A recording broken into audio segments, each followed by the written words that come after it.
Shout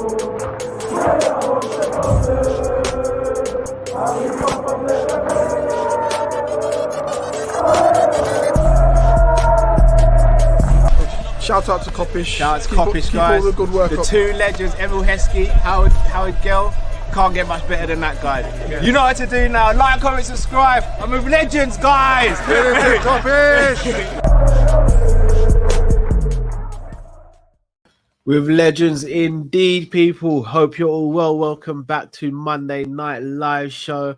You're joined by myself, Callum, man like Matt. Drifty won't be with us on this show because it is Drifty's birthday. So first and foremost, big up Drifty. Happy birthday, brother. And what do I say, people? When we get behind this mic, the only thing that we ask is that you subscribe, comment, and like. Man like Matt, how you doing, my bro? I'm blessed, man. It's another Monday night show. I'm feeling a little bit more positive this week. I don't know why, but I think it's because obviously the some of the guys came back into training today, innit? Yeah. Exactly. See some of the faces that made me just think, do you know what? We're ready for this. But yeah, once again, shout out Drifty as well. Happy birthday, Drift, as well on your birthday, bro. Drifty you never know, he might pop in the show for a little bit. So, you know, big up yourself. But yeah, bro, just in terms of Liverpool, bro, do you know what it is? I'm wondering whether we went into that kind of panic mode because, like, I don't know, like, we made our signing so early, and it's like, if we are done, everyone's like, well, there's like nothing else to look forward to, kind of thing. And it's like, no, do you know what? I know we need the midfielder. I do. I know we need it. We really do. But let's just say we didn't. We still going with optimism. We might not be as confident, but we're still going optimistic in it. Not a crazy one, but you know what I mean? Something where we can go, do you know what? We can still do something here. You know what I mean? No, I agree. As I said, if we don't sign a centre midfielder, I still expect us to finish as low as second. Yeah. I do think there's a chance we could win the league, but I think we'd have to have a lot of things go in our favour for that to happen. I think we sign a centre midfielder and if we sign a centre midfielder, I think we win the league. If we sign a centre midfielder and a right winger, you know, I'm shameless. I think we win the quad. Genuinely do. Bro, you know, so mad. Even, in fact, we'll get into it because I don't know the topics, and I specifically didn't ask you as well because I didn't want to know anything. Like, so, but if we do touch on midfield, which I'm sure we probably will at some point, there's just, man, it's just the one thing that just needs that little tweaking, that some little sauce. bit of seasoning. Do you know what I mean? It's a bit dry here, bro. All right. So without further ado, as Matt says, don't know the topics. I've kept it secret today. Let's get into the first one.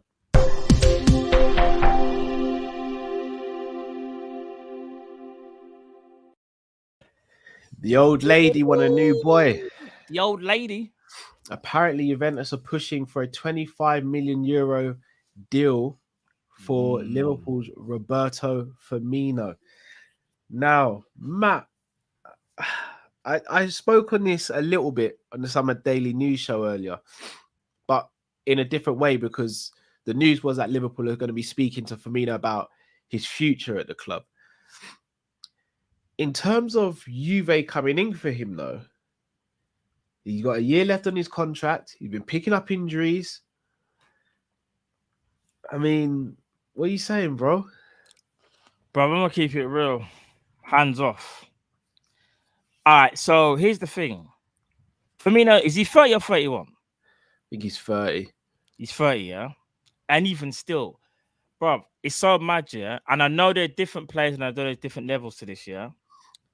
Let's just say, for example, they really wanted him and Liverpool were like, we can do something here, yeah? Yeah. There's no way they can get him for 25 million euros for starters. Like, just no way. You'd have to pay more than that. We're talking about... No, because here's the thing. Yes, his stock might have like dropped off, so to speak, because of injuries, but the footballing world will tell you Roberto Firmino still got a good 3 years at least at the highest level. Remember, he's never been the most athletic person. This man's footballing IQ is off the charts. Technical ability is off the charts as well, bro. We will, in my opinion, we'll be foolish to let him go. And I know what you're going to say. You're going to be like, yeah, but he might not be the same, bro. We talk about having a squad and we want to talk about, you know, being able on all fronts, yeah? Bro, we need players like Roberto Firmino in the squad. Yes, he might not start every game, and that might be the hard thing to convince him, especially if someone offers him first-team football, yeah? But, bro, I have to keep it real. if we do go to this rumored 4-2-3-1, I can't lie to you. I still think Bobby has a role to play. He does, bro. All right.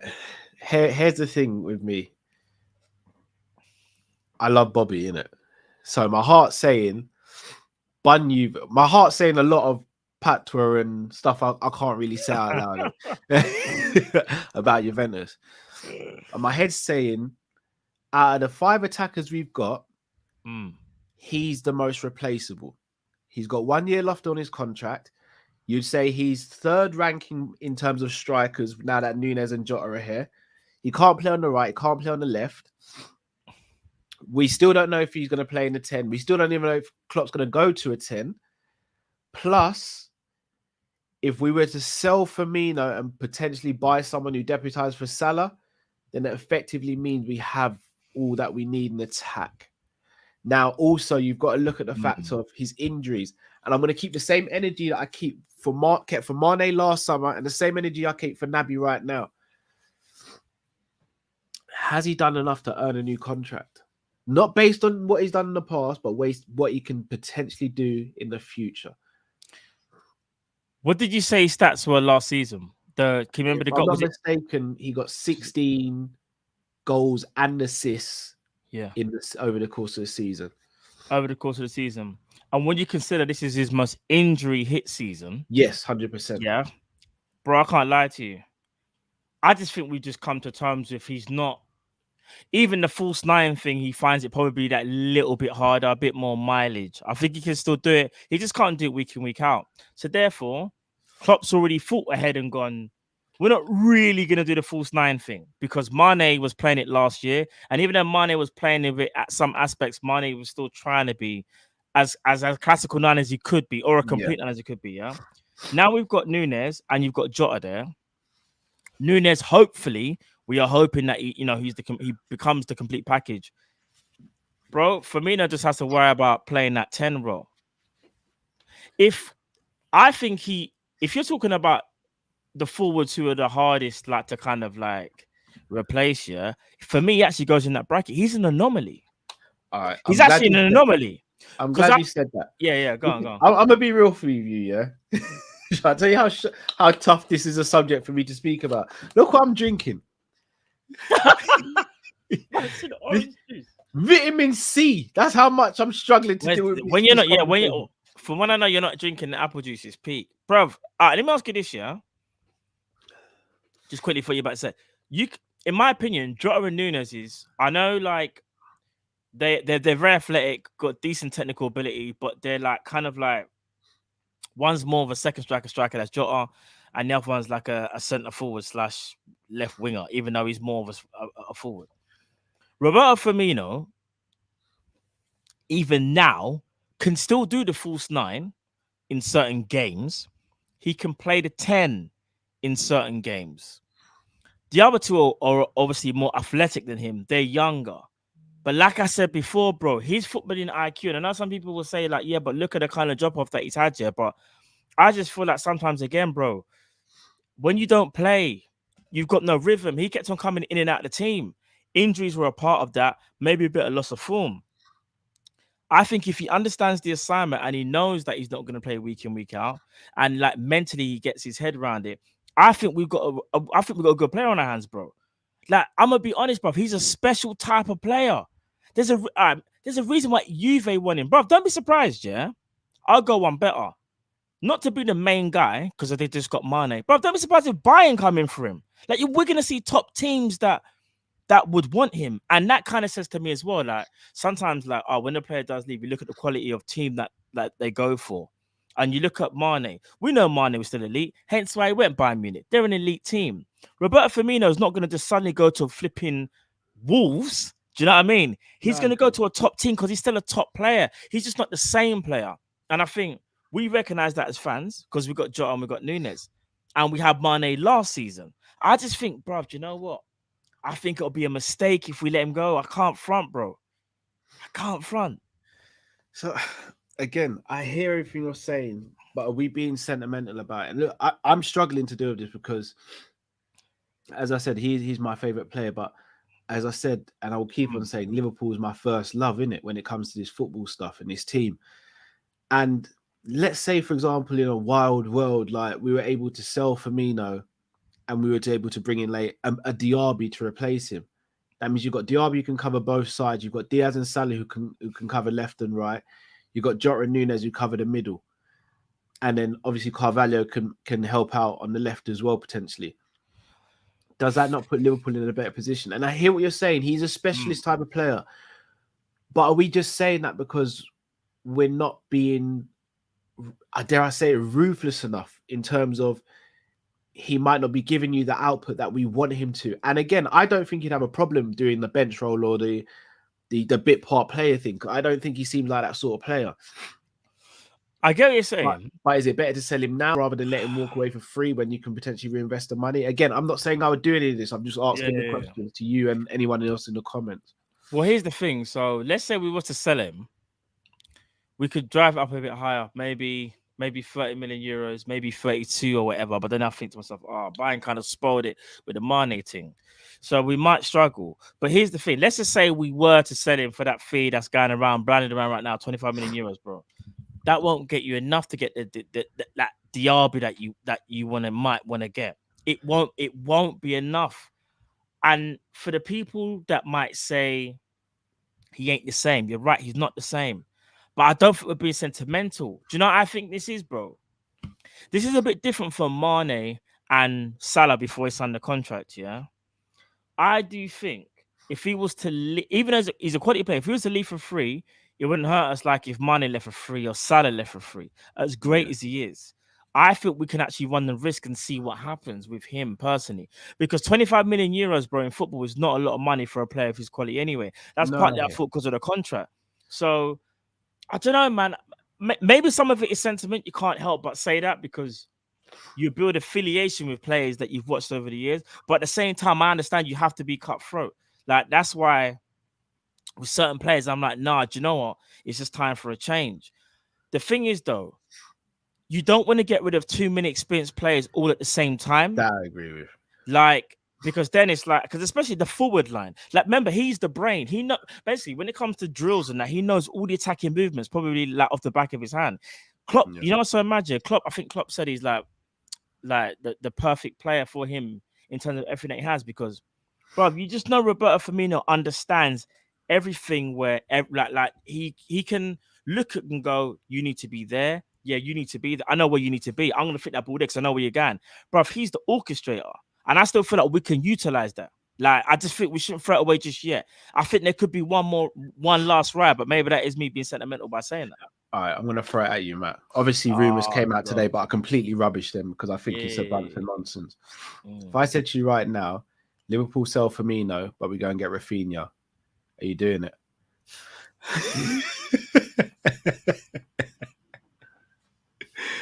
I'm here to ask the hard questions, man. What?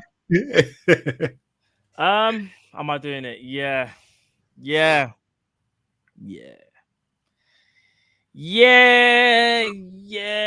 am. You know why though? I know what you're trying to do here, and I'm trying to think what's the best way to get out this vice grip. It's the Diaby thing. It's the same thing, innit? It's like you look at it as we're getting more balance, innit? But all right, this is the only thing I can think of if I'm being logical, though. I would do it, and I think the majority of our fan base would, yeah. But you know, when I was like, I think with another player, it's like, why does it have? That's it, Mane. It's like, why did it have to be him? Like, why did it have to be him? For example, when we bought Nunes, I still look at it and again, maybe we'll talk about that another time, but it could have been we kept Mane and get Nunes. It doesn't have to be yourself. Shelve the Mane stuff because Mane is going to be spoken about. Okay, I leave that for now. But just on the Rafinha thing, yeah. But that's because I think you picked a player that plays where we know where we've got that weak spot on the right hand side. Where if you gave me someone, all right, let me give you an example. Say you said like a left winger, I would have said no. And you would have found it hard for me to convince me otherwise. But you specifically gone to that right-hand side now when we are weaker. So I get it. Yeah, that's maybe where I was slightly caving because I think, the balance is probably better there. And I guess that's where you're going, isn't it? Also, Rafinha can play on the left, as to can Diaby. Yeah, I'm going to yeah, ask you again, what positions is Bobby covering the team right now? If we're being realistic, bro, false 9 and 10. And I'm not gonna lie. I know you're gonna say we're shoehorning in a 10, even though the 10's not theoretically here yet. I get what you're saying. That's my worry. And again, like I have to approach this without any emotion, because if I approach it with emotion, I'm just going to be like, yeah, Bobby stays forever. And again, I said this on the Summer Daily News show. I personally would wait out to see how Bobby goes on through now until January. Then I would give him a new contract if he's showing his worth. If not, then I'd let him go for free. I'd give him until January. But at the same time, I've got to look at it as what's best for the club. And I'm going to share a screen with you as well. Yeah, I hate to do this. I feel like I'm actually throwing him under the bus. This hurt. Out here, man. This Really hurt.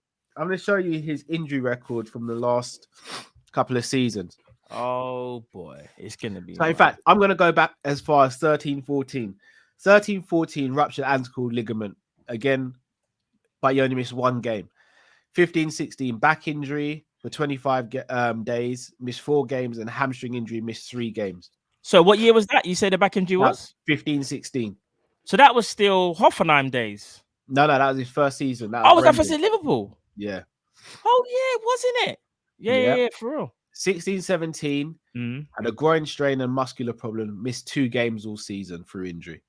That's mad. Man said that groin strain and missed 2 games. Different gravy. 18-19 had the eye injury, the ankle problem, and groin strain and a muscle injury. Remember, the eye injury was from the Tottenham game. Yeah, and remember he done that when he scored against PSG. Yeah. But all in all, 18-19, he missed 6 games. Different, bruv. Yeah. You go. 19-20 didn't miss any games for injury. 2021, he missed 7 games. No, sorry. No, he missed 3. He missed 3 games. Sorry, missed 3 games all of 2021 season. 3 games. Yeah. Last season, he missed 13, 14, 20, 26 games through injuries. 26 muscle injury, hamstring injury, COVID, muscular problems, and a foot injury. He missed 26 games. If my maths isn't right, I've got 4 and 9 is 13, plus 1's 14, plus 6 is 20. It's 26 games. Yeah, out of 63 games, he missed over a third of our games through injury. Let me ask you this though. Do you think that was an anomaly? When you go back and look at the player's history and the type of injuries that he's had, would you say that as an anomaly? It is. The only problem is, though, Matt, is an anomaly that's just starting now because of his age and how much mileage he's done.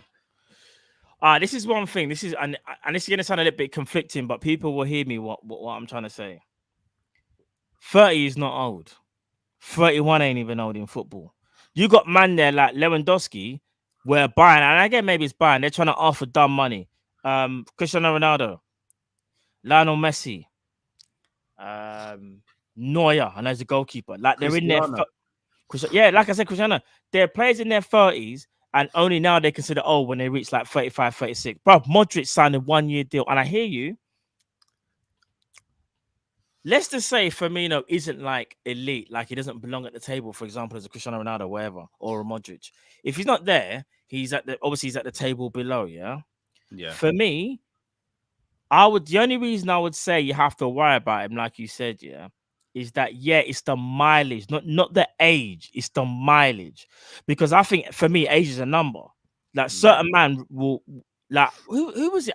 Who was it at a certain age? And I was like, how can they Craig Bellamy, and this is going back. Remember when Craig Bellamy came back to Liverpool at like 32? Yeah, still had enough pace. Bro, he was still he looked like he was just as fast as what he was before, or if not close, That's what I'm saying. It's about how you look after your body. For me, I think Firmino looks after his body. I just think the mileage might start creeping in. However, it's a 50-50. Like, that's why I say, like, it's not definitive for me. And if it's not definitive, are we taking a bit of a risk? Because this is the only season that is at this madness. If this was 2 seasons in a row, then I would say, yeah, bro, the mileage is too mad. Like, we can see it. It's not even age. It's just mileage. The mileage that he's at Liverpool. I think it's a bit of a gamble, bro, because I'm going to be honest with you. Do you know how mad it would feel that, let's say wherever he went and he went and banged in how many goals and was like an amazing player, and we would look back and go, "Do you see what I'm saying? We took a gamble," but then we could also look the other way. But and this isn't a certainty. Do you think we should be making a calculated risk right now with the amount of money that we have as well, like in the club? And I know people will say, "Rare, we got money." We do have money. We're just not Man City. We just can't just go out and splurge. But we got peas though. We got peas. No, again, this is I'm asking questions because I genuinely don't know the answers either, bro. Like, it is really a tough one. Kev's right as well. If the Brazilian manager said to him, "Look, if you want a World Cup spot, you got to be playing regular football," could that again be a factor as well? World Cup's coming around in November, December. Bro, you're scaring me because this is where he could actually like them type of comments there make me think, yeah, he might want to move, innit? Like he might want to push for a move for the World Cup. You're right. He might be thinking, do you know what? Every player knows their body better than anybody, innit? He knows how his body feels. He might feel like this is the last chance I've got to play like a significant role. Not like years gone by where a certain man will bring one player and that player plays like 14 minutes. Do you know what I mean? Yeah. It's a tough one, man. Well. Yeah, go on. If we were to give Bobby an extension, he's already on 180, if I'm not mistaken. Yeah, he's on 180, yeah. In my opinion, he can't go up. No. Would he not want to, though? I think he would understand that he knows he's not going to get more. And I think he'll be lucky to know if he gets the same terms. But isn't that the point then? Because he could go Juve and get more than that, in my opinion. And he could potentially have a longer career because the Italian league, again, the Italian league has got this reputation of being slow, sluggish. It's not. It's actually not. It's far from it. But it's slower than the Prem. Yeah, it's just slower than the Prem. You're right. Yeah. Could he not? But this is where. Well, this is where it comes full circle back to the one and only Michael Edwards, who has now left us. Yeah, I think what Michael Edwards has done at Liverpool has been nothing sort of sensational. But this man went to every bargain bucket you could think of, and managed to find the gem. He's done it with Robbo. I'm even gonna say Salah. When you actually deep it, bought Salah for 37, rising to 43. Salah went on to do. Salah's now a legend. Van Dijk still a bargain for me. Van Dijk, like, there's so many players that I can think of for being like basically everyone that Edwards bought, other than maybe Karius, maybe, and the Shakiris, they are more likely not than gems. However, I will say this though. He left Julian Ward with a lot to do, bro. He left Julian Ward and said, "Yo, brother, it's been a good ride, but you can deal with this headache now, innit?" Bro, he left 3 man top players on 1 year left. Yeah. Bro, we actually deep it. I can't lie to you, bro. Like, I don't know, man. That's a lot to ask. I don't know, man. I don't know. I'm torn. If I knew we could potentially go, look, if we could keep Bobby and get another attacker, then I think we're set. Because then for me, it takes the pressure of Carvalho having to cover that front line, and he can come in and kind of play that 10 if we're going to play it, or see what he's like in the advanced 8. But I don't see us doing that as a club. I think someone will have to go. Yeah, I agree. And like you just actually, here's one thing I just thought of now. Let's say Bobby leaves, there's more pressure on Carvalho, because that's another senior attacker gone. He might get more minutes, and I think he might even thrive. But however, like sometimes as well, bro, you know how a lot of people were not giving me stick, but people know how I feel about James Milner.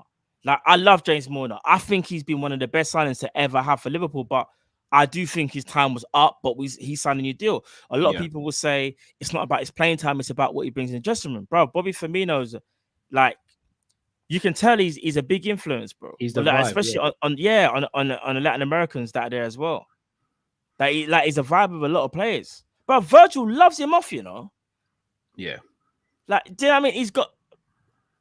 Imagine Carvalho. Yeah, exactly.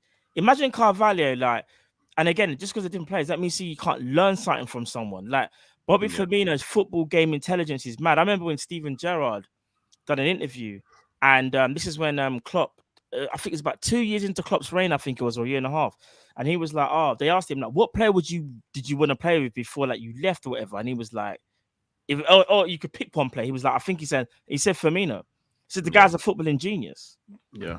I don't know, man. It's hard to replace players like that. I'm not saying they can't be because we don't want to do the sentimental thing, but we have to get it right. I think, like you said, bro, a year left. We're kind of left in the lurch with this one. It's more up to the player, bro. Yeah. Well, shout out to Liverpool 12th man because he's been really banging the drum saying that if we are going to transition to the 4-2-3-1, Bobby should be the number 10. Yeah. Now, ask you, Matt, because you weren't with us on Friday when you were speaking about this. Would Bobby be your starter if we did transition to a 4-2-3-1 in that number 10 position? Yeah, because he's got the experience. I think he could Hold on, start... wait. Let me stop you just there. You've used the word experience. Yeah. I'm going to throw it back at you before you make your next point. Here you go. Out of every position on a football pitch,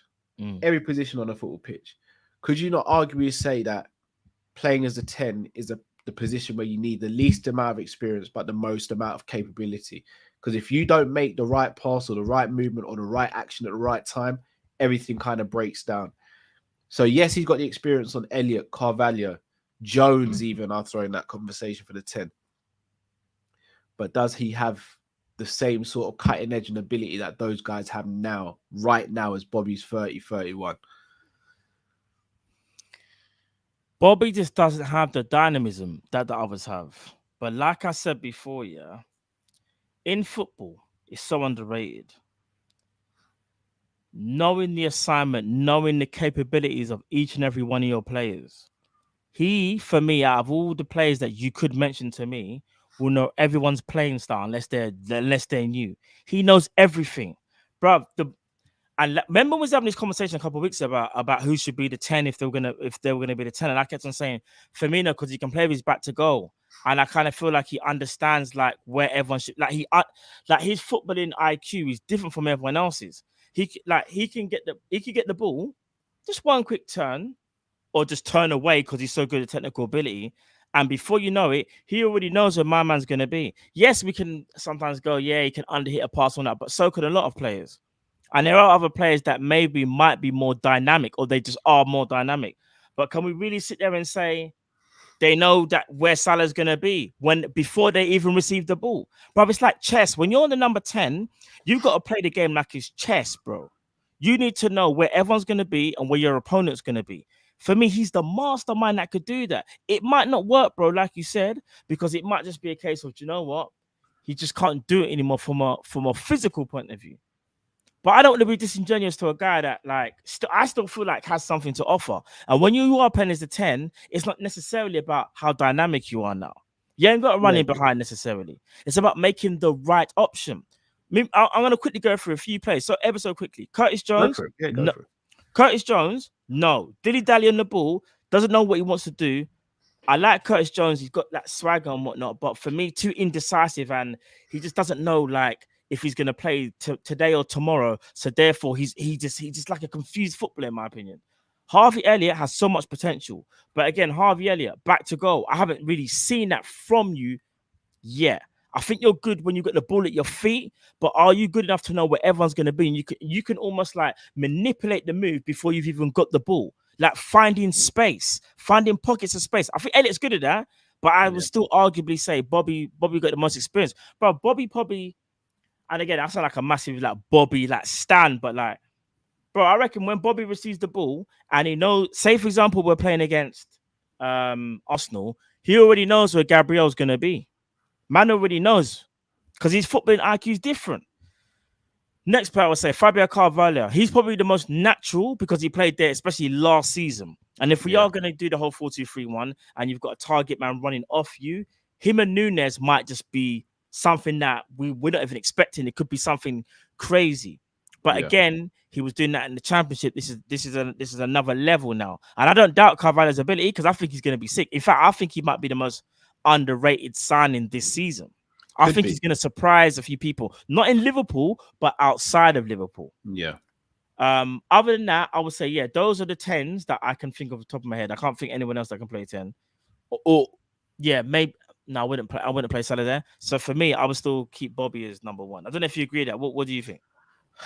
I guess it's hurting me to do this. Again, I don't know if I would. When I think of my perfect number 10, I think of a number 10 you can shoot on demand with both feet, ideally, inside or outside the box. Is very, very decisive. Excellent passer and determining weight of pass. Dynamism is not massively important for my number 10. Bobby's shooting it leaves a lot to be desired with both feet, and we don't see him shoot from outside the box a lot. I hear you. His weight of pass can be very careless sometimes and doesn't sometimes get it right. And then his decisiveness, we see it in front of goal. We see it a lot in front of goal. He'll get in front of goal one-on-one and he'll just do something crazy. And usually it means he doesn't score. I don't know if he's the number 10 for us in this system, in this team. But it hurt. But everything I'm saying is hurting me because I want to believe it. But I've also got to look at who Bobby is today. If we're talking 2-3 years ago, Bobby right now, it's not even a debate. We're not having this conversation. Or if we are having this conversation, it would have been very short. It would have been Juve going, you know, and it would have been Bobby starting in the 10 next season. What we doing here? But I've got to speak about Bobby, who he is today. And I've got to be honest, out of all the people who quote unquote are suited to the position, I genuinely believe Harvey Elliott is the guy. All right. If I can't pick Bobby, my next person will be Carvalho, you know. You know why? I think he's for me, he's a bit more dynamic. I think in terms of goal scoring, he offers more of a threat, you know. I can't lie. When you think of the playing style, the reason I say that, he likes to run off his centre forward, innit? He makes those runs. We've seen it, whether it's a diagonal or just a normal running behind. Like, he makes those runs off the ball. Good finisher as well. Seems like he likes the pressure of the moment and he likes to receive the ball high up the pitch as well. Bro, I'm not saying Harvey Elliott can't do it. I think he can. I just think Harvey Elliott is going to be more of that, maybe in that 3-man midfield, like the most advanced one, so to speak. Yeah. Sorry, if we're gonna play 4-2-3-1, I didn't even correct myself. Sorry. If we play 4-3-3, Harvey Elliott will be the most advanced midfielder, in my opinion. I don't see a world where, and I could be wrong here, where Klopp was to play, and maybe it's 3 years from now, Fabinho, holding Carvalho, and Elliott. For me, that's just way too attacking. Yeah, it is. Like, with Fabinho, it is. With all due respect to Fabinho, he's not dynamic enough to cover for two. Yeah. But I think, bro, if we're deep in it, Carvalho is probably the most natural 10 that we have in our squad, especially if we're talking about experience. Because remember, Harvey Elliott, even at Blackburn, didn't play 10. Curtis Jones played 10, if I'm not mistaken. It was in the youth, innit? In the youth. Yeah, Curtis was really effective as a 10 in the youth setup. Really effective. This is why it's hard for me to see Curtis how he is now, because you see in the youth setup, even when Harvey Elliott was playing and all these other players, Curtis was the one who stood out head and shoulders above everyone else. Like, it wasn't even close. Like, Curtis was doing everything, scoring goals with both feet, lashing it, creating, skilling players up, skinning players, tracking back, tackling. Again, I think Curtis Jones is a dark horse for that number 10 position. I genuinely do. If he can recapture what he was doing at the youth level and transition to what he can do, bro, from what I saw, Curtis, if Demo was in the chat, Demo would probably back me up. The thing is, he was a problem. It's not that Curtis don't have the, because remember, it's one thing I say about Curtis Jones. I think Curtis Jones is good at everything. It's just that he's not special at anything, in my opinion. They're not something like a special.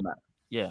If we were to rank Bobby, Carvalho, Elliott, and I'll throw Jones in there on the next three things, shooting from outside the box, who have you got top?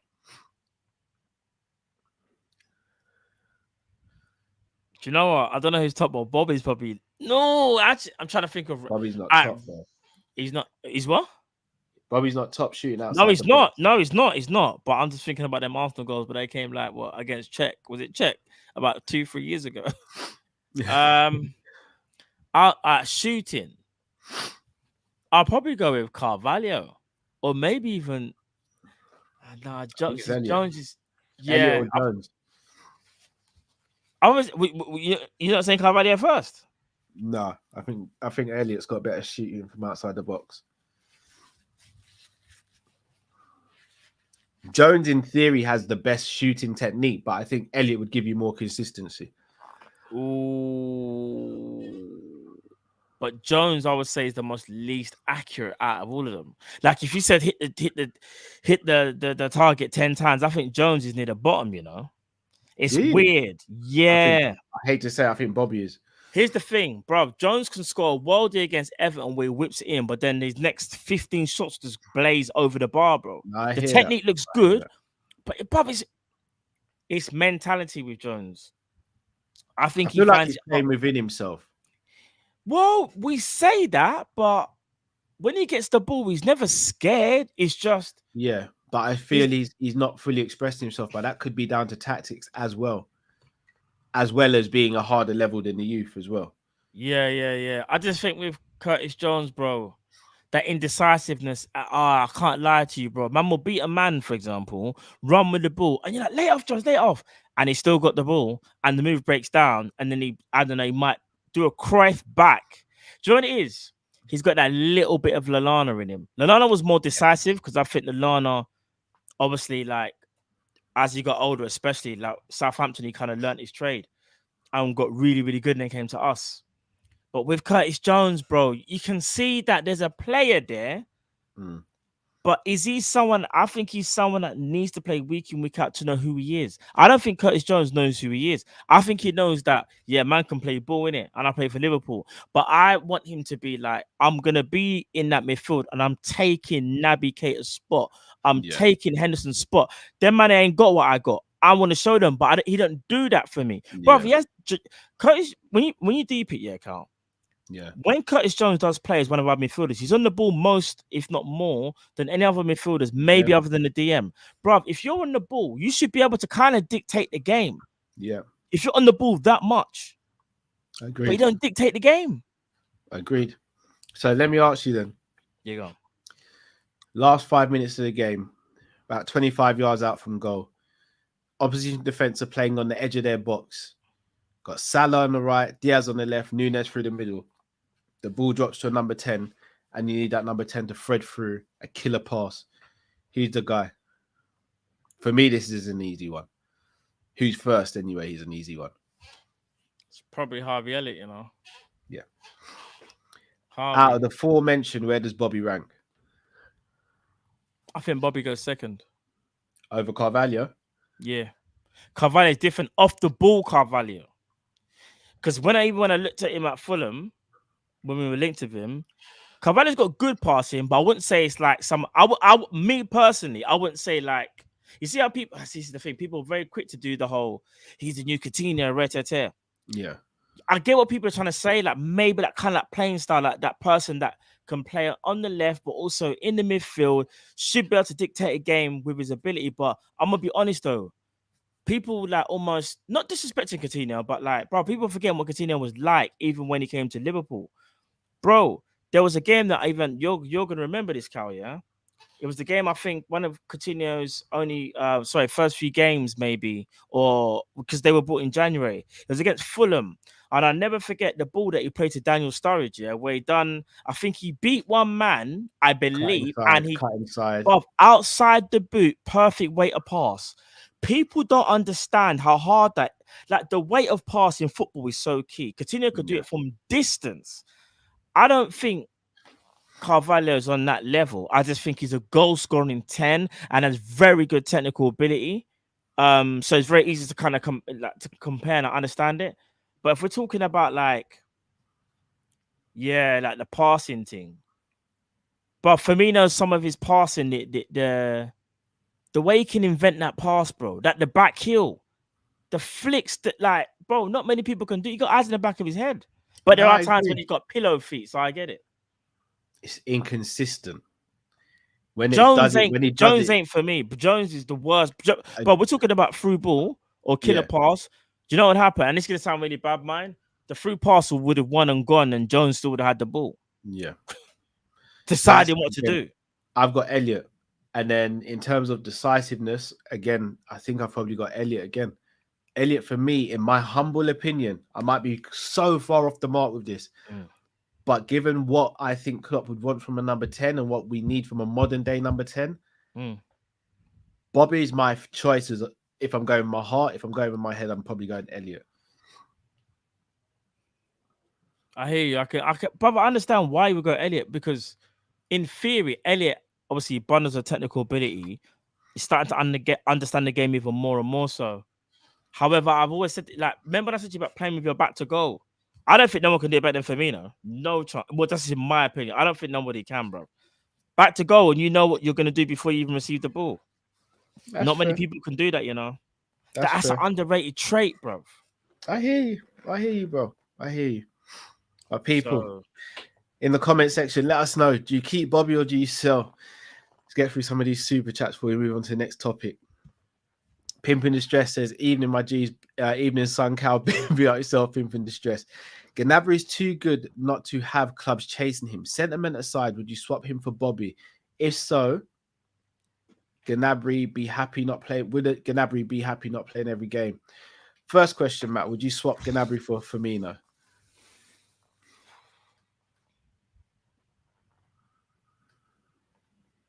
Yes. Maybe. I don't know. Yeah, I probably would. If I'm being honest, I probably would. Because Gnabry's done it on the high stage. He's got the experience and the versatility. And he can cover that right-hand side as well. Fair dude. This feels wrong talking about Firmino like this, man. Would Gnabry be happy not playing every game? I actually think you would have a better chance of getting Gnabry to agree to this, because at Bayern Munich, he doesn't play every game. There's rotation there because they've got top players. So I think that myth of buying a player from a top club saying they've got to be part of a rotation, I think is probably an easier sell than, say, Rafinha, for example, who's used to playing every single game, every single week, every single minute, to then going from that to playing when the manager tells you to play. Yeah. No, I hear that. Lejeune says, we still need Bobby off the bench for me, though. Not going to say no to that either. Pimp in Distress says, any idea which North London international player has been arrested, confirmed by the Telegraph? No idea. And I don't want to speculate. Don't want to speculate on that one, but I have no idea. I don't know who it is, guys. Honestly, I genuinely don't know. I only heard about this long ago. Sorry. The year we finished second, Firmino was missing and need more. We've also finished second when Firmino's been fully there as well. I don't think us finishing second was on Firmino, if I'm going to be honest. Math says I meant third, only Mo stepped up. I mean, in that season where we weren't great and we scraped top four in the last season, that was because of the injuries, in my opinion. I don't think that can be put on any one player. LFCR 786 says, imagine we sell Bobby, Nunes up top isn't working for whatever reason next season, we'd have nothing to fall back on. He allows us to go back to type. I mean, Jota's there. I think when he says type, he means like I know someone who can hold up the ball and the only problem is that like what some people will say though is that type kind of done now, if that makes sense. Like, is it done? I don't think it is personally, because they're just Man City kind of shows, and again, like you just need players that can do everything. Like we've got strikers now, innit? Like in terms of like, or runners off the ball who were just like we would say clinical at least. We don't really have that all-round footballing like technical Marvel type player. It's always been kind of Firmino, innit? Like Firmino from an attacking point of view, not midfield, but from an attacking point of view, like Firmino, he's different from the others. He's different. I think if I was going to pick one player to do that, it would probably be João Felix in football. Yeah, probably, or even though Nkunku still. That clause is getting activated next season, by the way. Oh yeah, 100%. Straight. Dan M says, what if Jota started the Champions League final against Madrid? It's difficult to say. He wasn't on form though, innit? Yeah, Jota wasn't on form for like, and that's the thing. Jota was very unlucky. Again, he's another one because remember he got injured, came back, and then like he got 1 or 2 goals. Then he just went quiet, kind of like for the rest of the season. he's just unfortunate because I'm gonna be honest. If Jota don't have that injury that kept him out for that time, I think Jota probably gets close to 30 goals. Yeah, he has the thing is he has the ability to. I can't even front. Jota has the ability to get 30 goals in all competitions for Liverpool every season. very true. LFC R786 says Harvey and Carvalho are way more mature than Jones and they're younger. He's not getting any standout qualities. He's not got any standout qualities or attributes. Fabio and Harvey do. That's fair again. Rando says, guys, everyone wants us to buy a CM, and I agree. We need to change something in the middle while we wait to go for June next year. With Ramsey back up, right back, could we not try Trent midfield and keep Nico? Rando, I get the sentiment, I get the idea, but for me it'd be a no.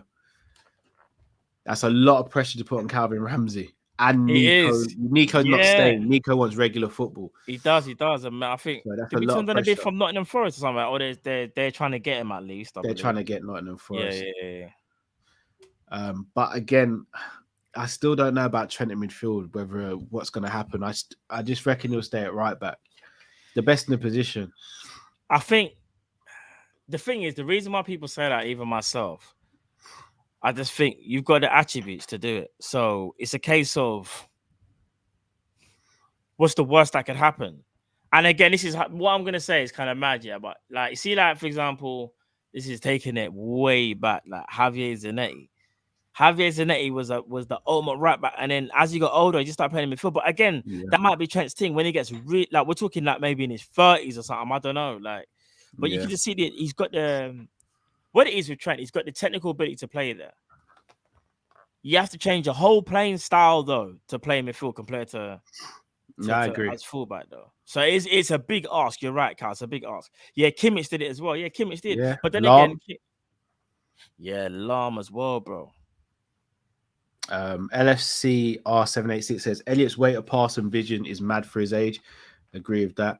Jamrock said you sell Bobby and add 30 mil and get Diaby across the front three. Do you know what? Eddie, I won't even say no because Jamrock's right. He's right though. He's right. I can't even. I watched. It hurts me, bro. It hurts, bro. But I watched right. some Diaby stuff today, like a little bit of stuff today. You watched some, yeah? Yeah. No, he's all right, isn't it? He's all right. But the thing is, now I don't want to like. Say what's on your chest, bro. Bro, he's good. He's good. But there's a part of me that feels like I don't want to say this. He's not refined enough yet. Yeah, like for example, if there's no spacing behind, and he's got good dribbling ability, don't get it twisted, he's got good dribbling ability, but I wouldn't say he's like. Okay.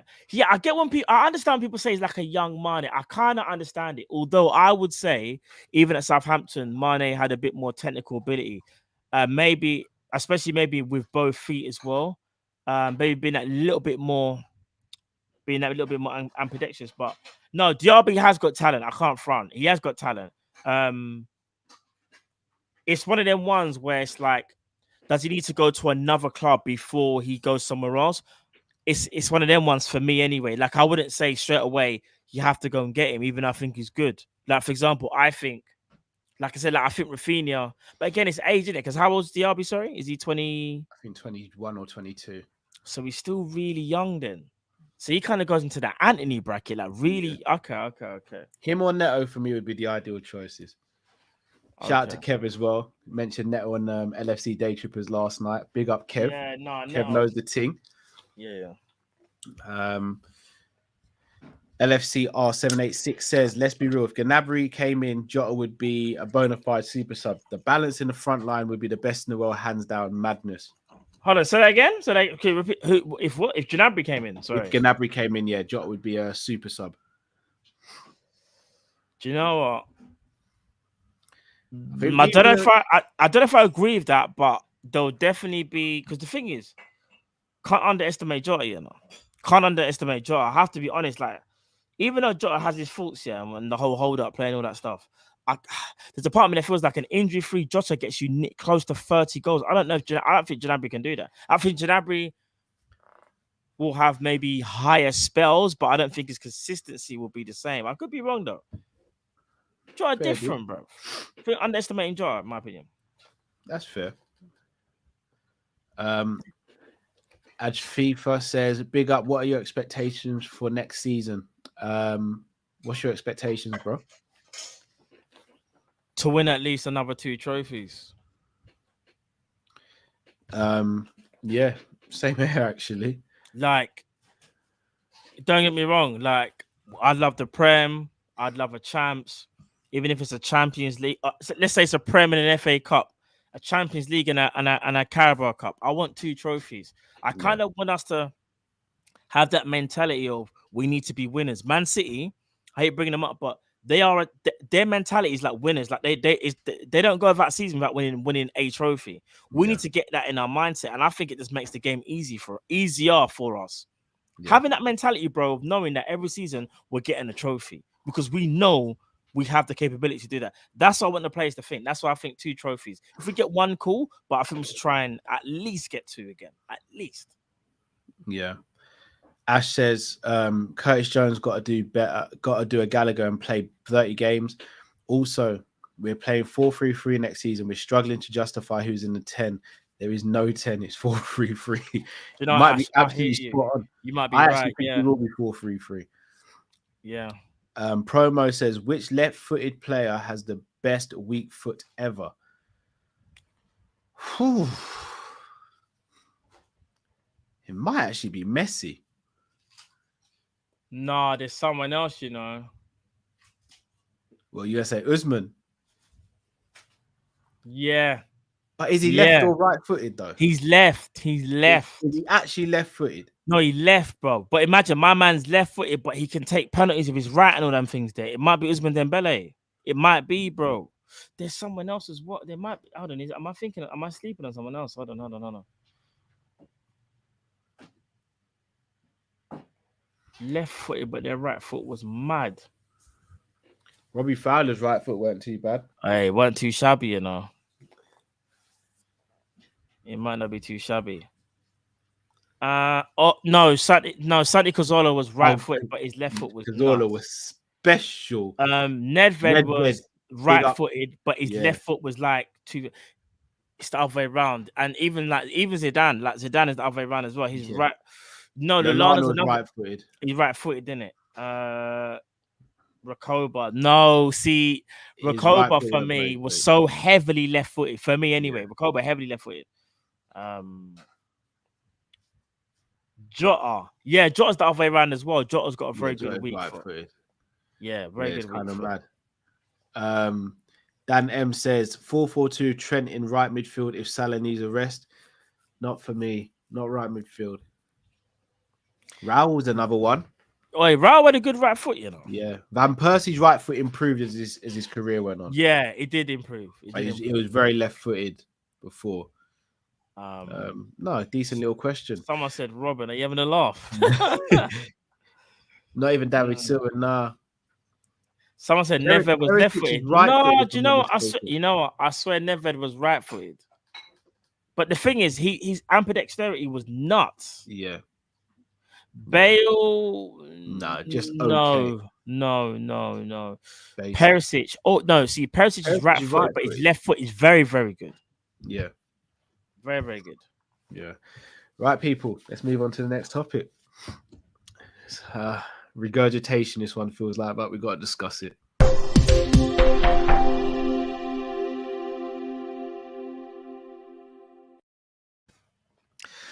I'm just gonna say it. Yeah, go on. This feels like Mbappe all over again. It feels like the fan base has got their hopes all the way up on this. All the way up. I don't see how it happens. Like, the price tag's been set by Dortmund. They don't usually negotiate. Once they set a price, they set a price, and you either meet it or you leave. Ooh, Sancho left 20 The million euros less the year after Man United came in year for him. after. You're right, but Man United already done the groundwork. Not saying that we can't do the same. I'm talking about this summer though. I'll be honest, I absolutely this summer. I absolutely don't see it happening this summer. We'd have to do a Naby type agreement where we have already got the player and he just stays for another season. Because if we wait till next summer to start bidding with other teams, it's a madness. Especially if he has a good World Cup. If he has a good World Cup, it's done. It's done. This is what I genuinely think. There's too many times I've heard Jude Bellingham's name in Liverpool. There's no smoke without fire, yeah? I think Liverpool are literally banking everything on getting this player. I actually feel like we're putting the framework in now. We're putting the groundwork in now. Bruv, I know you shouldn't read it little things, yeah? I'm not even going to say no names. I've had someone even told me as close as maybe like a couple months ago, yeah, like the interest is real. Like the interest is real. Fabrizio has said many a times, Liverpool are definitely interested in Jude Bellingham. He's not saying we're going to get him. Definitely interested. So when Jude, he said something like, if Jude Bellingham was to become available next summer, like he believes he will be, Liverpool will definitely be in the race. Every other journalist is saying the same thing. And it could be a smokescreen, by the way. We've seen it before, where Liverpool's supposed to be getting this one player, and out of nowhere, we're going to sign someone else. Do you know what I mean? Because I'm going to be real, Cal, and this is kind of interesting. If Sadio Mane never went Real Madrid, would we still be going for Jude Bellingham? You see what I'm trying to say? Have Liverpool turned their attention to Jude Bellingham because we never got Sadio Mane? Or was the plan always to get Sadio Mane now and get Bellingham a year after? I think that's what the plan was. Yeah, because they know the engine room just needs a lot of work in it. But I'm going to be honest, I don't want to sound too optimistic, yeah? But you see, next season, I will be surprised if Jude Bellingham isn't a Liverpool player. Make it out what you will, innit? I will be surprised. You know why? But even little things like the Henderson he's liking documentary thing, liking that, bro. Fabio Carvalho, but again, he gets on. Man called him a legend. Yeah. Then there was something else he liked as well. It's like little things like make you think, yeah, you know what? This guy really wants to come to Liverpool. Now it's about making it work, innit? It's about he's made it kind of like apparently clear that he wants not wants to come to Liverpool, but he would be interested. He's made that clear. Bro, he can go and do that to anybody else, innit? Bro, he could have done that to when flipping Gabriel Jesus signed for Arsenal. He could have just easily went to the Arsenal page and been like, oh, that's a sick signing. He never did that. He's doing everything for Liverpool. He's twerking. He's kind of doing what Timo Werner done. Remember when Werner was going hard for us? Yeah. Even my mum will finish playing for RB and then ask me in an interview, like, how do you feel about Liverpool? I don't know what I'm going to do in my future. Yeah, but I like Jurgen Klopp, and yeah, they're a great team. Yeah. Just be prepared for it. The thing is, it can go either or, innit? I think we're interested.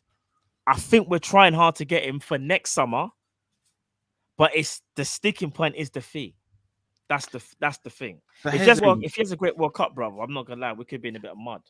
James Pearce came out and said Liverpool aren't scared of the fee. That's the equivalent of me saying I'm not frightened of, I don't know, Kamaru Usman. Doesn't mean I'm gonna try and pick a fight with him though, does it? Like, yeah, the fee might not scare Liverpool. Doesn't mean we're gonna bid for him. Doesn't mean we're going to say, like, the fee is going to be an issue. £100 million is what they want. Minimum. I reckon we could get that to 100 million euros. I don't. Not with Dortmund. Actually, do you know what? No, but they accepted, right. But one thing I was... They did it. No, but you have to understand, Liverpool have kind of made it clear about Jude Bellingham, though. I think they've made it kind of... From what I've heard anyway, they've made it clear they want to get him.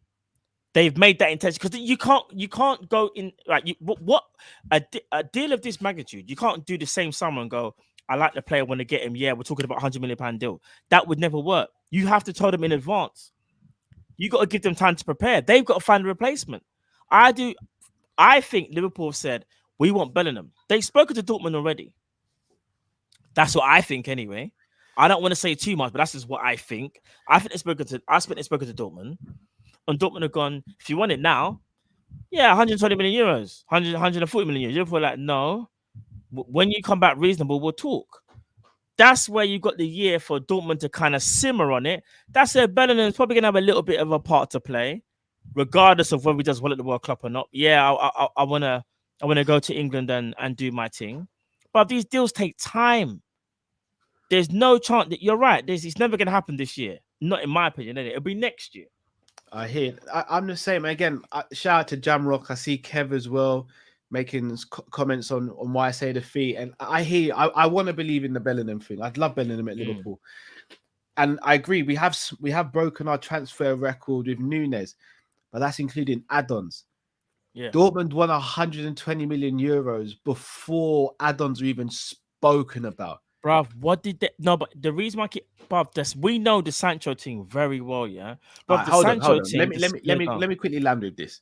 Yeah, go. This is a question for you and everyone in the chat, and if I don't see the same answer from everyone, I'll be very shocked.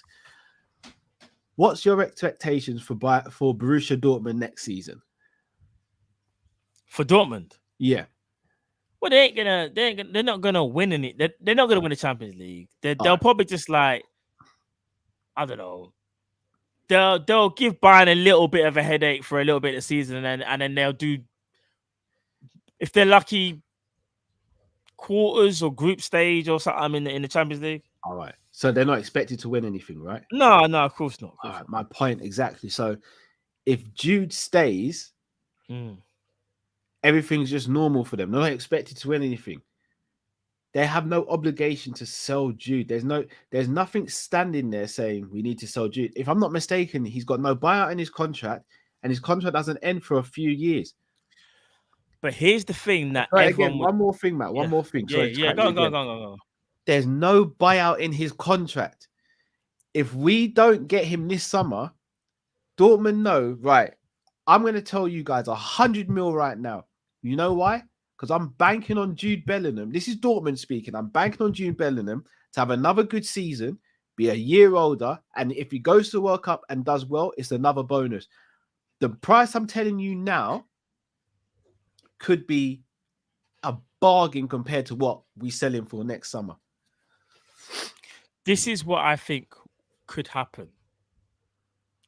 They'll set their price like they will. But they also know, bro, if the player says, I want to go there, you kind of know you're going to have to take that bit lower, lowered expectation. But if Jude Bellingham actually says, I want to go Liverpool, Dortmund theoretically would have to be like, flipping out, like, we wanted to do a bidding war here, yeah? We can't even really do that no more because he's just basically said, I just want. Remember, Nunes kind of done that. I find it kind of mad that Man United,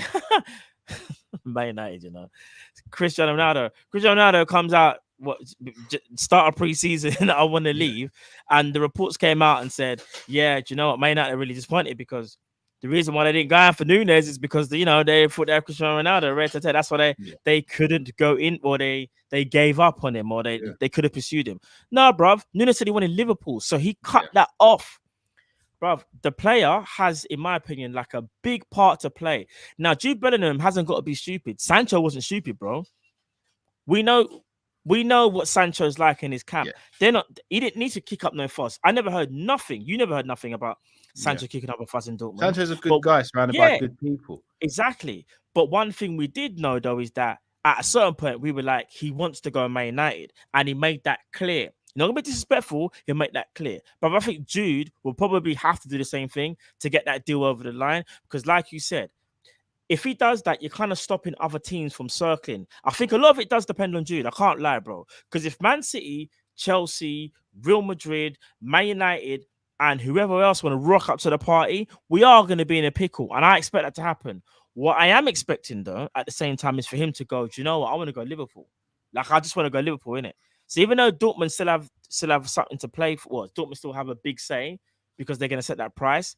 They also know there's no bidding war now. It's just one club you're negotiating with. You can't play one off against the other. That's why I feel like we're doing our due diligence now. I could be wrong here, bro, and it could be next summer, and I'm sitting there going, bruv, everybody wants Bellingham, and we look like we got nothing we can't dangle the carrot like nothing's working. I'm expecting us to do that now. If we're that serious about Jude Bellingham, if we haven't done it already.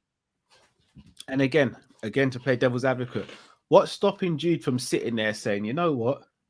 I'm 19 years old, guaranteed first teamer for Borussia Dortmund. That means I'm playing a European Champions League football every season. Why don't I stay here? And why don't I just wait until next summer? I'm a year older, 2 years left on my contract where they're going to want to sell me rather than a year, knowing that they can still get a good fee and I can get all these clubs chasing me so I can really go and get what I want. Again, I'm going to throw another name into the hat. Yeah, go on. Manchester City next summer. Yeah, I hear you. Man United, if they get Champions League football. This is why the Klopp effect, Chelsea, in my opinion, would have already taken effect. Bruv, do you know what's so mad? Do you know how many players like come out once they've signed them gone, yeah, I spoke to Jurgen Klopp. Like, bro, it's mad. Bro, Yeah, Klopp has these conversations like 7 months in advance. If he's interested in you. Klopp's a Gallis. Bruv, he's already spoken to Jude. Yeah, he's a Gallis. What, you think he's going to speak to Jude when negotiations take place? Bruv, he's already spoken to him. I'm just hoping that little thing that Klopp has, like, you know what I mean, like, fully puts us over the edge a bit. I don't know, man. I just think to myself, do you know what? He must be thinking Liverpool competitive. They're one of the best teams in the world. Rah, do you know what? I'll be a mainstay in their midfield. He will look at our situation and go, I reckon I can get in that midfield. That's how he will even look as well. He'll look at it and go, no man stopping me from getting a place. And that's not me saying it. I just think maybe that's the belief that he probably will have. He'll probably think he can do everything. Not many people can match him what we have at the club right now. So why wouldn't he fancy himself being a mainstay in Liverpool's midfield? Well, that's my next question. If Yeah, he was to join Liverpool, go on. if he was to join Liverpool, is he a guaranteed star? And also, does he provide enough in midfield to close the gap on Man City? Yeah, he offers something different. He's got that young tenaciousness of the young Hendo, like the tenaciousness, yeah. But obviously, like a more superior technical player, innit? I think if you think of balance as things stand right now, let's say we sign Jude tomorrow, I think literally everybody in the chat, maybe bar one a few, would say our 3-man midfield, as long as things go right in pre-season, should be Fabinho, Thiago, and Bellingham, and everyone else rotates. Those should be the 3. That's not even disrespecting Henderson. Some people will say that because he's the captain, but we're just talking about going forward. Maybe Henderson even starts, but I know Jude, in my opinion, should be able to work his way in because the characteristics that he has suit us down to a T, bro. I think we wouldn't restrict him as such as well. I think at Man City, that system that they have, especially with KDB right there, that's KDB's team. That's his team. KDB's like the coordinator in that team, alongside Bernardo, even though he might leave. He's the big personality. If Bellingham was to come in right now, I think Henderson's like, listen, bro, I want to take you underneath my wing. You know why? Because you're going to replace me one day. And you might even do it this season. But I'm the captain and I'm going to show you love anyways. And I just want the best for Liverpool. That's what I think would happen. I think he would force his way in there. I don't know. He ain't world class yet. Don't get twisted. He's not world class yet. I was going to ask, would he be your first choice? For balance, yes. Oh, would he? I'll be honest. There's a few, like, I'd go Barella ahead of him. Oh, I thought you were in Liverpool, like, in terms of... Oh, you're saying first choice... Yeah. Oh, sorry. If you could sign a centre midfielder right now, who would it be? If money wasn't an issue, but obviously you can't go for a De Bruyne or someone like that. Okay. If we're being slightly realistic, let me throw another name in the hat. Someone who's actually been linked to Arsenal today. Yeah, go on. Milinkovic-Savic from Lazio, 27 years old, 11 goals, 11 assists last season. Yeah, but Milinkovic-Savic is supposed to be the biggest thing for years, and he's still there, bro. No, I don't know, man. He's good, but I don't think he's good in it. You didn't take Milinkovic? No. I would take him, but he wouldn't be my first choice. Nowhere near my first choice. Barella's better than him. Tchouaméni's better than him, in my opinion. I think Tchouaméni is. Bellingham is a tough one. I wouldn't say Bellingham is better than Milinkovic-Savic, but I can see I believe his potential is higher than Milinkovic. I think what is it? It's potential. It's potential, bro. Milinkovic-Savic, bro, he's got everything, but there's something missing, bro. I can't explain it to you. Let me throw in another name. A shout. I just missed who actually said it. Let me see if I could. I think that Derek Mungai, James Maddison. Again, I'm not like Drifty's a massive James Maddison fan. He's not even a bandwagon. He's been shouting about James Maddison since he was at Norwich. James Maddison, maybe. I don't know, man. We need dynamism. And I'm not saying, remember, Jude isn't a speed merchant, but he's still dynamic, though. He gets up and down the pitch. Jude's a power runner. And yeah, he's a powerful runner. Jude's on it. Jude's on it. Man. Like young Henderson. That's what I'm trying to say. Like young Henderson. Like, bro, when I think about, like, Milinkovic-Savic ain't in a club system. Because he's kind of hench as well. I don't think he's that type of guy that the mobility thing suits him. He needs to play for a team that's just going to have the ball all the time and there's no counter press. Man's just like, I'm on the ball, innit? When he's on the ball, bro, he's amazing. But I'd rather go for? I'd rather go for Dominic Szoboszlai. I'm just keeping it real. That's fair. That's fair. I'd rather go for him. I think he's a problem. Szoboszlai, wherever he goes, bro, I'd even go for Florian Wirtz. Like I said before, he's disgusting. Yeah. He might not be as the dynamic, powerful midfielder, but I think he's such a specialist in what he does. He outweighs so much to the point where it's like Florian Wirtz, if he's on the market, you have to go for him. He's too good, bro. I hear that. But sorry, one person we've missed out, and I'm actually kind of mad. We haven't even sniffed at him. I know he's probably going to go Man United. We think Frankie De Jong, bro. I think that the groundwork was put in. No, but let me ask you this. Do you think he's someone that we should have gone for? Yeah, but Barca is saying they don't want to sell him. They just want to sort out their finances. He doesn't want to leave Barca either. I'm hearing Barca want to sell him, but don't want to say it officially because remember, they just got that cash injection for selling their TV rights, right? Which equated to 220. Well, they sold everything. They sold everything. Bro, they sold merchant, bro. They've got like 220 euros, yeah. Don't get me wrong. Remember, that's going to cover that wage. Funny enough, they just done that. They signed Christensen now and Frank Kessie. Both were on freeze, by the way. Yeah. That's how much that deal meant to them. I still think, Frankie De Jong, I think he wants to stay, but Barca, if they could, they'll get rid of him just for wages. I think his wages are quite high as well, bro. It's a money thing at Barca, isn't it? It's a money thing. It's weird what's going on there. It really but is. I think Frankie De Jong's a good player. The only problem is he falls into that Wijnaldum. And plus, would he fit? Let's be honest, we're looking for someone for the right-hand side of midfield. Does he fit the mold? If you wanted a Wijnaldum replacement, he'll be one of the perfect guys to play that, though. I will say that. But them man will keep the ball for days. But it's just that what it is, we want a bit more. You see how we're saying we lack goals and we lack a little bit of creativity. We want more. I think if you're talking about ball retention and keeping things ticking over, then you go and get him. But he can't be the guy, if that makes sense. I think De Jong is sick, but he can't be the guy. He's not the guy, like, if that makes sense. Jacob Ramsey, what are you saying? All right, bro, I think he's a bully, you know. I think he's cold. Bro, do you want to know something? If Jacob's cold. Bro, Jacob Ramsey's serious, you know. I rate him so highly. If he weren't playing for Villa. Bruv, do you know what else I would take? And I know he's not. I know I was talking about that midfield general. You know, I've been talking about Gavi for ages. I know we're never going to get him. He's signing a new deal. But, bruv, Gavi. With a £1 billion buyout clause. Ain't happening. I would sell the club and get Gavi. Sell it now, bruv. Nah. Gavi's sick, bruv. He's sick. He's another one. Sukic as well. From RB Salzburg, I believe it is. What's your guy, bro, that plays for Leon? Shirky. Bro, Shirky. Shirky'd be more of a winger, though. Would he? Not a 10. Okay. So he would fall into that Carvalho category where he'd start. Or Lallana, like a Lallana type, innit? So he'd start on the wing for us, and then I think he'd eventually end up in midfield. But he wouldn't be for next season. Matthias Nunes again is another one. He's another one. Apparently, he was close to going Wolves at one point, I think. He was, but doesn't seem to be happening now. Fabian Ruiz as well, another player. Yeah, do you know what?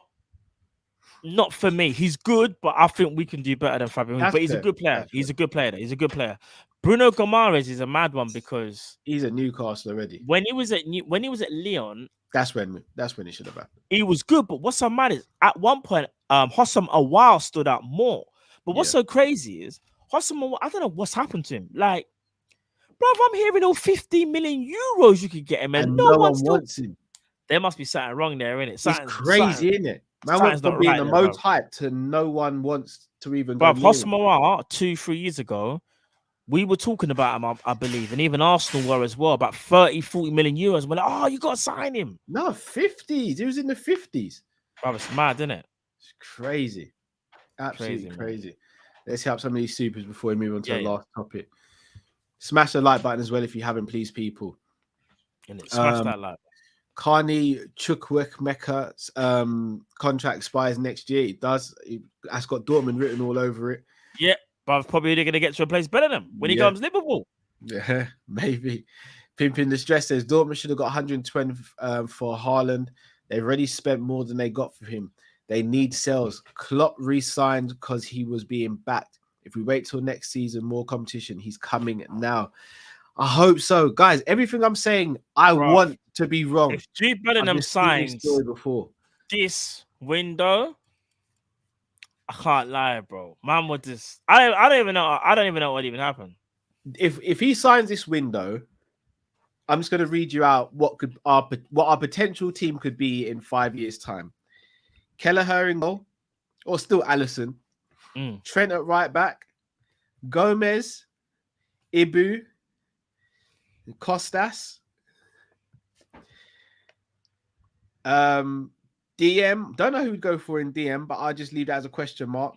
Bellingham right. And let's say there's options, Carvalho left. I'm not gonna lie. Nunes through the middle. We just need to get Bellingham, And even Diaz, if he's go. And someone on the right. The rebuild is underway.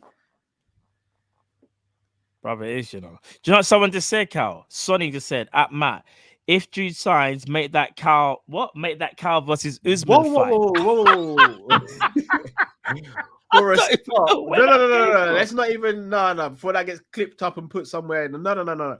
Let's get this one clear. Kamaru, you listening? Nah. Yes, Kamaru, if you're listening, bro, I'm not doing no fighting. I said Kamaru Usman, Who? Kamaru? What? To get beat up for no reason? It's mad, isn't it? It's mad. That's what I'm going in. I'm getting beaten up for no reason. Nah, facts. Man said that we'll be celebrating that we're getting Jude Bellingham, but for some reason you're just getting beat up by Usman. Weighed in by this monster. He's got no remorse, no restraint. No, I'm good, thanks. I'm good. Oh man. Ash says Hendo was our highest GA contributor for midfield last season with 10. Fab 9, Thiago 7, Kate 7. Carvalho got 20 goalless assists, and Jude got 20 last season. Give Dortmund 75 plus 25 add-ons. I think it gets done. People I hope you're right, guys. I want to be wrong. Happen this summer. El Lad says, guys, Kakare from Leon Top Talent. He is. Shout out to Y John. AKA I've heard of the name, but I ain't seen him play though. Yeah, a very, very good controller. Okay. Lickleman said, reason why Jude is first choice, he isn't just got the ability, but he's a leader in midfield. Why we miss Genie in big moments, he always came through. Facts. Jude's 19, but that boy is a winner. Yeah. Bro, his mentality is way beyond his years. Way beyond. Bro, you see him? He was cooking and cleaning at 7 years old. I'm guaranteeing. That's Charles type of guy, Guaranteed. Bruv.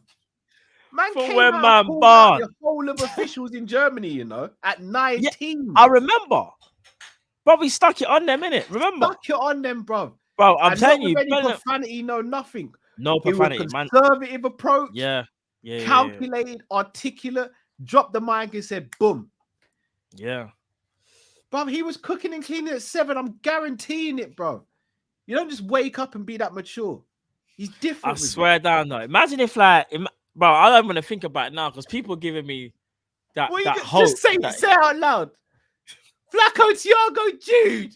Hey, bro, we are cooking. Bro, I'm gonna be honest. If we was to sign Jude, Danger. oh my god, bro. Danger. Get on the floor. The feeling right here. Sing it. That midfield's got Bro. everything, bro. We would be cooking up the place. I What, swear you want to you, someone bro. to destroy and distribute? Flacco's got that. You want Yeah. someone to control the game and add sauce? Thiago's got that. You want Or someone just to someone bring, box the box and score goals? Jude's got that. bro. We would have the. Listen. Hold on. Wait, Matt, you're not deep in it. You're not deep in the triangle either. Trent, Jude, and Salah! That right hand side would never be the same again. Oh, hold on. You're not deep in the left as well. Robbo, Thiago, and Diaz. Madness! I'm not gonna lie. Man could go into this. All right, let me put it to you like this, yeah. I would be This is- so this is how, arrogant, bro. bro. This is how bad we crave a midfielder of this quality. We know if we got a Jude Bellingham, yeah, or someone that we just haven't thought of. Let's just say, like, I don't know, we wake up tomorrow and we sign a Kimmich. To give you an example, we know someone of good ability takes us to that next level. We would be sitting there with chest saying, bro, we're winning the league. You see, as things stand right now, I reckon most Liverpool fans will be like, we can win the league. I think we can win the league. But I don't think Liverpool fans are saying we're definitely going to win the league. And if you are, cool. But I think that's the difference of having this midfielder, bro. Bro, what's so mad is we don't even know how good Calvin Ramsey is. Well, not yet. We don't know whether he's going to be like Tsimikas or whether he's going to be like potentially another Nico Williams. But we think he's going to be decent enough. Darwin Núñez, bare pressure. But at the same time, we're like, you know what? We think you're good, but let's just say worst case scenario happens, we got Jota. Bruv, Bellingham. Deep this, man. Deep this. Brother, we're cooking. Our We're Cup cooking. Carabao team, yeah, midfield would be Hendo sitting, Naby on the left, and Elliot on the right, man. This is what I'm saying. Options, bro. Options. What you gonna do when Liverpool come for you?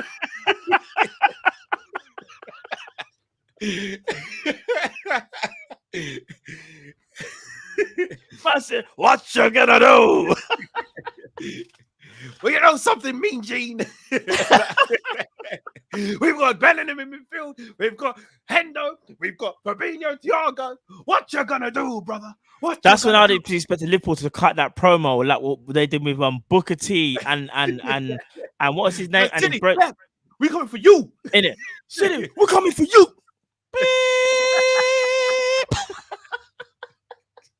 Get Ibu to cut the promo, innit? Bro, Ibu to cut the promo. Trust me, facts. Man said not even released it on the LFC website. It'll be on Ibu's. It'll be on Ibu's. Yeah, Ibu's Instagram.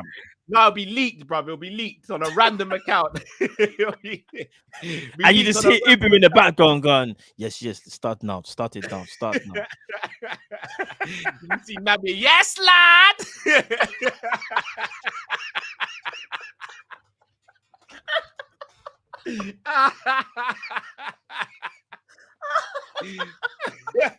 It'd be Ibu and Joe Gomez cutting the promo, and at the end, yes, lad.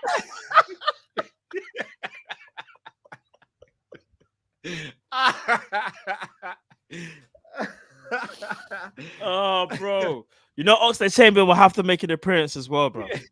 You know what? He's a social media king, bro. Ox will be filming and directing it, bro. How you mean? Nah, it's true. It's so true. It's so true. I'm never gonna forget that now. Yes, lad. Naby. Adrian will be hype man as well. Adrian will be the hype man. As well. No, what Adrian will do, Adrian will cut his own one. There'll be like some next part where Adrian's speaking to my man by himself, bro. Adrian like to make it by himself, you know. Them ones there. But no, bro, it'll be a madness. Trust it would be. But could you imagine? No, all jokes aside, yeah. See the excitement of us just talking about it now, and I can even see the excitement of the people in the chat. Yeah, could you imagine if it actually happened? I'm not gonna lie, we would actually break the internet. We would break the internet, you know. Facts. But he could be the midfielder for us for the next 10 years. Dare I say it? He could be our next, like, say it, Stephen. Yeah, George. yeah, Gerard. but he really could be though. G. And that's the bottom line, bro. SG in it, bro. No, it's facts though. He could be, bro. He could. He's got the potential to be. Like, even if he doesn't, bro, the guy's still gonna be, in my opinion, a quality midfielder. In 10 years, he's 29. That's mad. He's in his peak at that age. That's mad, you know, bro. Bro, he's a Gerard. Bro, he must want a Gerard replacement. He must want to play for Klopp, surely. Like, he has to, bro. He's the Gerard replacement, bro. He is. He is. No, you're right. He is. And listen, I'll say it openly.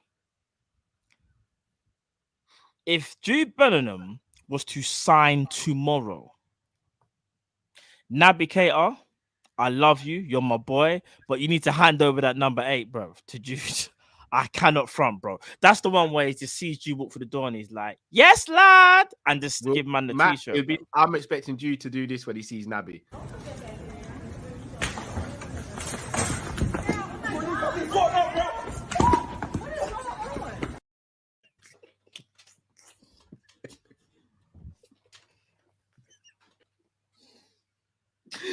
Bro, I'm drinking my drink. I wasn't expecting. I'm expecting Jude to do that. As soon as he walks through the door, you know how usually when you see someone for the first time, you give him dap and all that. Nah. Just pin him to the floor and rip off the garments, bro. If he's wearing 8 on his tracksuit bottoms, take them too, bro. If he's got 8 on his socks, rip off. I want to see foot bottom, bro. I want to see. If he's wearing 8 anywhere on his body, if he's got 8 tattoo on him, bro, you can take that bit of skin. Oh my days, no. Take that bit of skin. Oh my days. This is what I want to see if Jude rocks up and the first time he sees Naby Keita.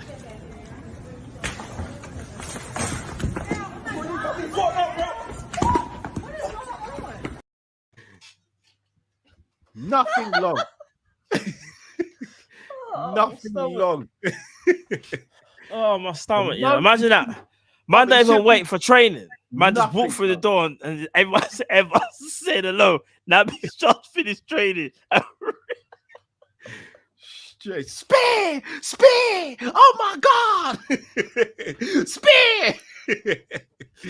On some Roman Reigns team. Oh man, was it Rhino? Go! I mean, cut nothing long, bro. I want to see him wearing that number 8. Standing over Naby while he's on the floor. Naby, are you okay? Are you okay now? You've been hit by, you've been stopped by Jude Bellingham. That's how quick it needs to happen. No, bro. You've been stopped by, you've been hit by Jude Bellingham.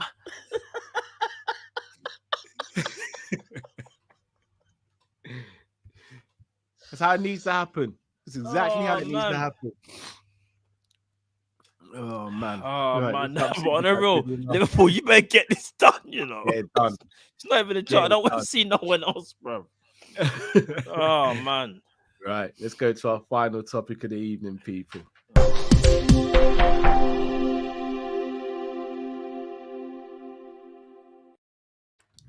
Right, shout out to James Pearce. He's come out and recently said that Sadio Mane was offered a new contract and Liverpool definitely wanted to keep him. However, his mind was already made up and he wanted to move on. So regardless of what Liverpool had planned, that was it. I know you're on the side of you think Mane was kind of undervalued going into the last 2 years of his deal, Matt, especially the last year.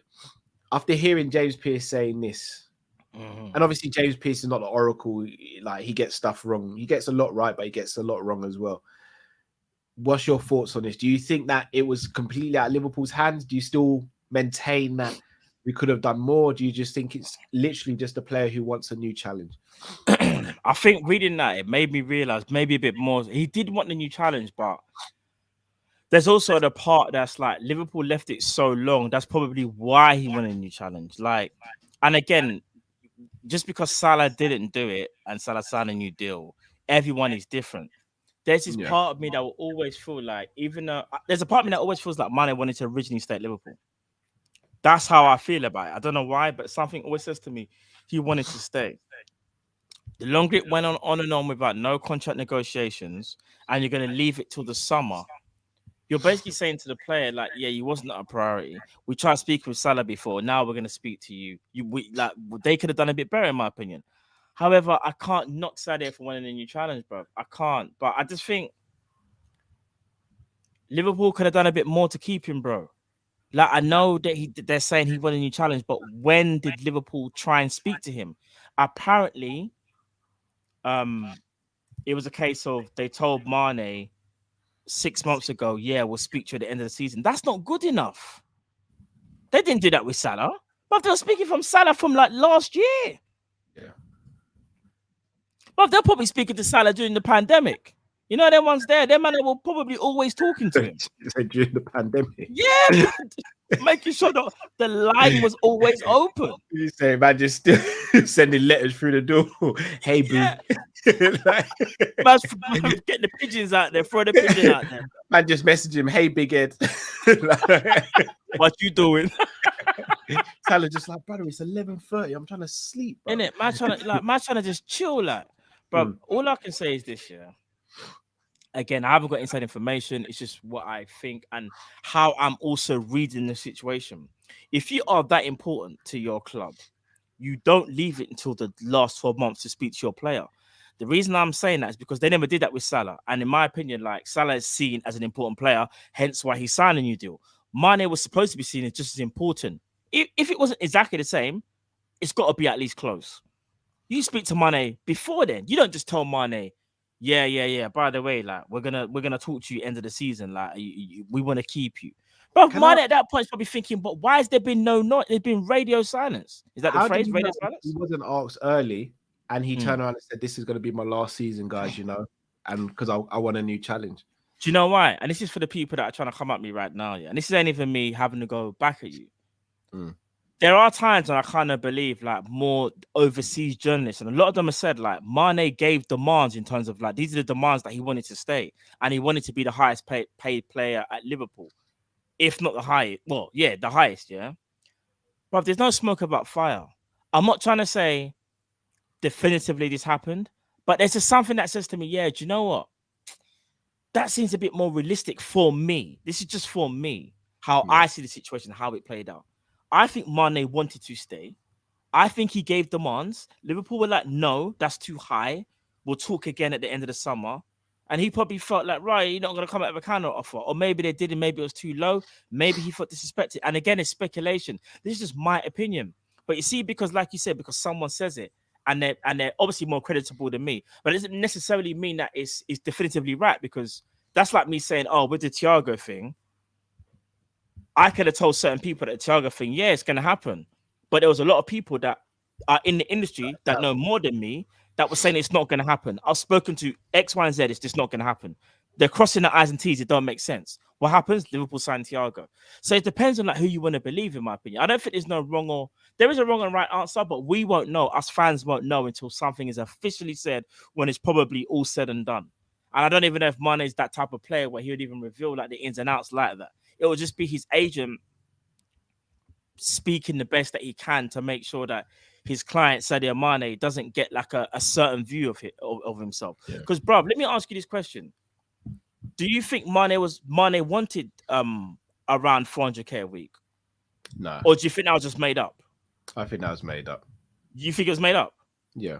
So you don't think Mane wanted to, even if it wasn't 400, let's say it was 350. Do you think Mane wanted a high contract at Liverpool, or you just think they made that up to make him look a certain way? I reckon he may have asked for around 250 to 300, which I don't think is unfair. Let me ask you this then: if you're making demands that for me says your first intention is you want to stay. Because if not, why would you make the demands in the first place? Not necessarily. They could have asked him what's the figure, and he could say this, but he could also say, "Let me wait till the end of the season because I feel I might need a new challenge." Like I know I'm probably going to sound like a FSG stand for this one, and I think everyone knows by now. If I see something that I don't like, I'm going to call it out. I genuinely don't feel as though FSG dropped the ball on this one. I do think it's just a case of he wanted something new. I do. I think personally we left it too late. This is just me though. I think you look at things like the Genie situation, for example, where it played out in public and Genie was really open about it. This didn't play out in public, and like from when Mane gave that answer at the press conference before the Champions League final, I kind of thought the writing was on the wall. And the fact that Bayern came in so quick and dealt with it all, it feels like, and the fact that we went for Diaz in January as well. I know Spurs kind of forced our hand. All right, see, this is what I was gonna say. All right, let me ask you this, Cal. We wanted him from last summer. So let me ask you this. Leads me to believe something was in the works, because there was nothing to suggest last summer that we were going to play Mane through the middle. Agreed. There's no coincidence though that Sadio Mane leaves and Salah signs a new deal though. No, there isn't. There isn't. But at the same time, remember we spoke about this the other night. Remember the other night when I was like, and this probably makes sense actually. Divock Origi was on a reported 100 grand a week. I don't believe that. No, I kind of do, because remember he's signed. Here's the thing, I do think, but even if it's not 100, like 90, 80, I think he was on higher wages than what we think. Like, because even the Mane thing. But let's just say, for example, that was the case. That might have been Liverpool's way of saying we can only give one of you like that type of wage. Like Salah theoretically broke our wage structure. Salah's on 350 with bonuses that could take him over 400. Yeah.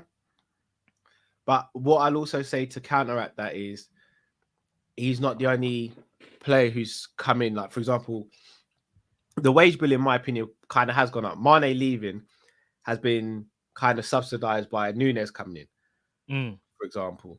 Yeah, Carvalho is there now. Luis Diaz signed from January. Yeah. Their players got contract extensions last summer. Nunes on 120, apparently. Yeah, apparently. Apparently, Nunes 140, apparently.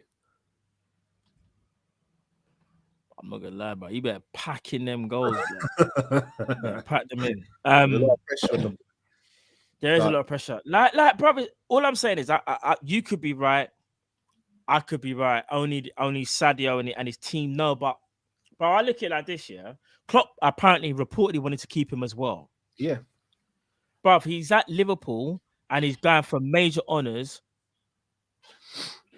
Yes, there's this friendly rivalry that he has with one of his closest friends or one of his friends in football, but I think he enjoys that. Yeah, you're gonna have arguments. It's like right now, if me and you was to argue about something, we'd forget about it, and then before we even come off screen, we're already laughing and joking. Yeah.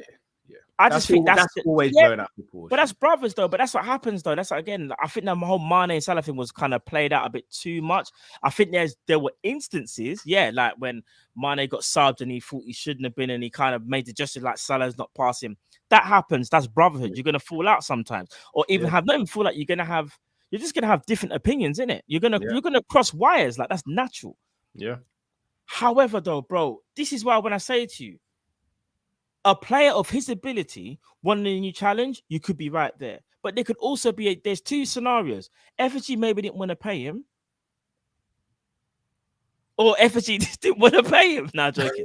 FSG didn't want to pay him, or like you said, he wanted a new challenge. I feel it was a new challenge. Don't get me wrong. I'm not saying that it'd have been smooth sailing with the contract situation, but I think he wanted a new challenge. Because, bruv, he's a legend. He knows what we're offering in terms of, like, from a footballing point of view. The difference in responses with him and Salah. Salah, from the longest time, has been saying, "I want to stay at the club." Even at the press conference before the game, he was like, "I want to resolve the contract situation, but even if it doesn't, I'm staying next season." Like, his contract and his situation has never deviated. He's been very consistent. Mane hasn't been. That's not a slight on a player; he just hasn't been. I'll throw another scenario out there, which is probably the most unrealistic one, but you can't just rule it out because it's a certain player. Mane's head might have been turned by Bayern because they might have said to him, "Listen, he's got a lot of family in Germany apparently as well." I was about to say that as well, funny enough. And not only that, they probably said to him, we most likely will lose Lewandowski. You're going to be one of the faces of Bayern. We're willing to pay you a healthy sum, probably more. Yeah, probably more than your current employer. What are you saying? So yeah, you are right in that aspect. That no one's saying that couldn't happen, and that could well be. But there's also that other part of me that just says, Mane strikes me as a man of morals. He strikes me as like, if I'm gonna stay somewhere, I want to feel respected by everyone, not just Jurgen Klopp. I reckon if he was to ever write a book, which he never would, by the way, because that's just not Sadio Mane, he would probably tell you how much he loves Jurgen Klopp. But I wonder whether his opinion on Liverpool, like the executives, would be slightly different. Like just ever so slightly. I think he'd probably say like they're really good people, rare to tear. But yeah, there's certain times, there weren't things that I agreed with, but I respect them because I just find it kind of mad, bruv, that a man of his ability would say, yeah, man's just gonna go Bundesliga and just ride it out into the sunset, bro. Yeah. When he knows how good we are and what we have, and Jurgen Klopp has just signed, and he probably knew at some point Salah was gonna sign. Yeah. I don't know. I hear that. The thing is, what I hate obviously bringing up Mane still. He's not a player anymore. I hate the divide in the fan base as to, and especially with the narrative created by rival fans and journalists that we didn't respect him. I highly disagree. Like Mane was one of the most loved players at Liverpool, and even now he's gone. I see very few people who have said anything bad about Mane or said they're happy he's left. Like he leaves a bona fide legend. Like, see how the journalists think that we love Suarez doing Fernando Torres and that. No, the way we love Mane, that's legendary status. Different, bro. That's a different type of feeling. Different, bro. Like Mane's legacy outweighs their man to it, bro. Yeah, Torres and Suarez from a Liverpool standpoint can't talk to Mane. No, they can't talk to Mane. They can maybe Suarez can talk to Mane in terms of like in terms of ability, like from a football. But we're talking legacy. No, but Mane legacy is different, bro. Man's got the full CV. Full. And again, we can break it down and say one man, certain players played with certain players in certain teams. I fully understand that and respect that.